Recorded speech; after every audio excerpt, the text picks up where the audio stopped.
Assalamualaikum warahmatullahi wabarakatuh, Sobat Misteri Sunyi Mencekam. Bagaimana dengan aktivitas Anda hari ini? Berjalan lancar sesuai dengan apa yang sudah Anda rencanakan? Mudah-mudahan, dan semoga juga selalu kita dalam lindungan Allah Subhanahu wa Ta'ala. Amin, amin ya Robbal 'Alamin. Kembali berjumpa dengan kami, channel yang setiap hari selalu menyuguhkan cerita-cerita misteri yang menarik untuk Anda simak. Seperti kisah berikut ini yang sudah kami siapkan untuk Anda. Sebuah kisah nyata misteri yang berjudul Hantu Nakal yang suka mengganggu pengendara. Sewaktu masih kuliah, saya punya teman yang bernama Arif. Ia berasal dari Tasikmalaya. Kami kuliah ngambil kelas karyawan di STAI Siliwangi Garut, jurusan Pendidikan Agama Islam. Kami kuliah hanya pada hari Jumat dan Sabtu. Perjalanan dari Tasikmalaya ke Garut menghabiskan waktu sekitar 3 jam. Arif sering telat ke kampus. Saya kasihan melihatnya. Saya kemudian mengajaknya untuk menginap di rumah saya, dan ia mengiyakannya. Saya bilang sama Arif, kalau berangkat ke Garut, usahakan agak siangan agar sore hari sudah sampai. Namun karena hari Kamis, jadwal ngajar ngajinya penuh sampai sore, Arif baru jalan ke Garut lepas maghrib.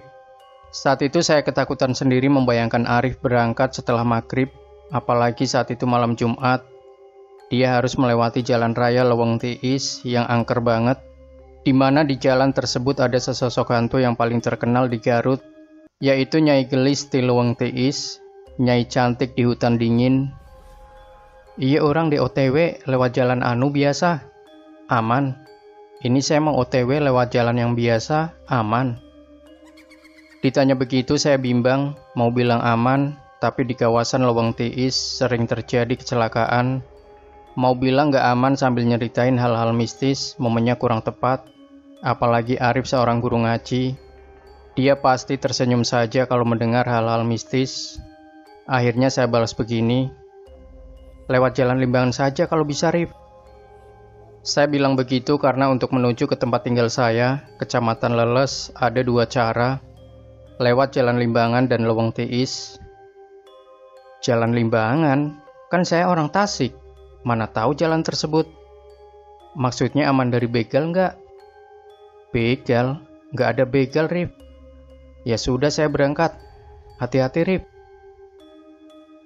Tiap 1 jam saya menghubungi Arif melalui WA. Sudah sampai mana, Rif? Namun dia tak kunjung membalas. Hati saya nggak tenang.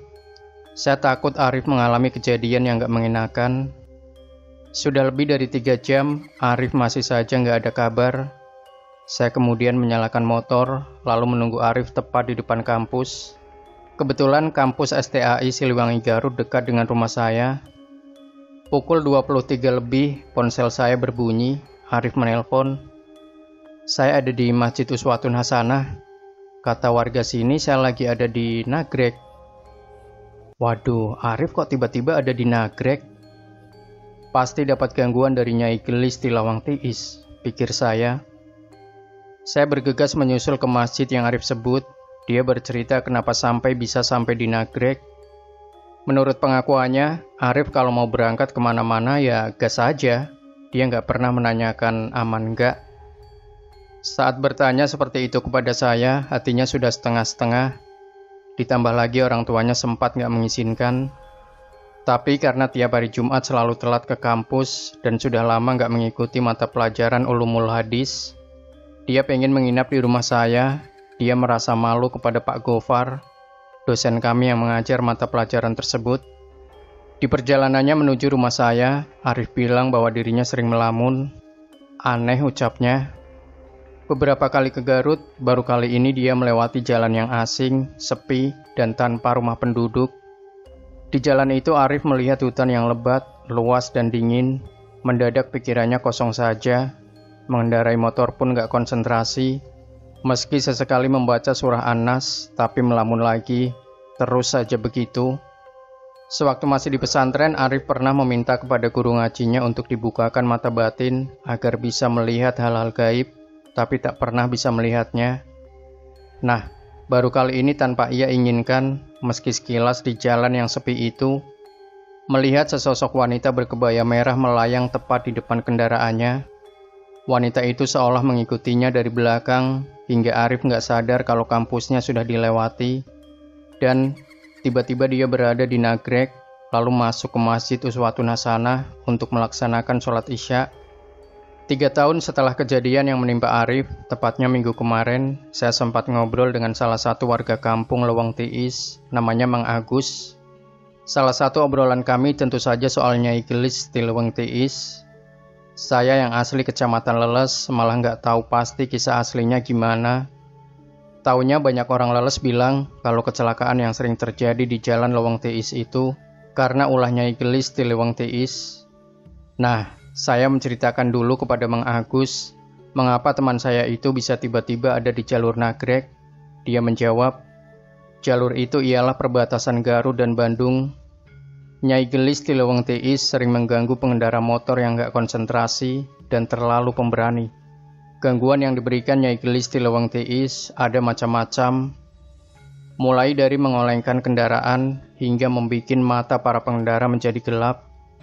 Nyai akan mengikuti para pengendara sampai jalur Nagrek, dan jalur yang dikuasainya itu memang jalur Leweng Tiis hingga Nagrek. Nyai Gelis di Leweng Tiis adalah sebangsa jin nakal, dan bukan hanya di malam hari saja keberadaannya, di siang hari pun sering mengganggu manusia. Itu sebabnya di jalan Leweng Tiis kerap terjadi kecelakaan.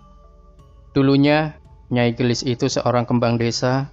Dia terkenal akan parasnya yang cantik, lalu orang tuanya ingin menjodohkannya dengan seorang Belanda, namun Nyai enggan. Ia kemudian bunuh diri. Banyak hal-hal aneh di jalan Leweng Tiis, misalnya ada wanita yang naik bis dari Garut kota, lalu minta turun di sekitar jalan tersebut. Begitu sang kondektur memalingkan muka barang sedetik, wanita itu menghilang. Warga sana juga sering melihat wujud Nyai Gelis di Leweng Tiis yang tiba-tiba melintas dan masuk ke jurang.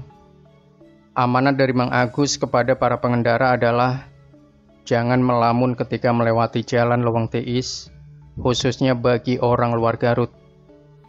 Demikian Sobat Misteri Sunyi Mencekam.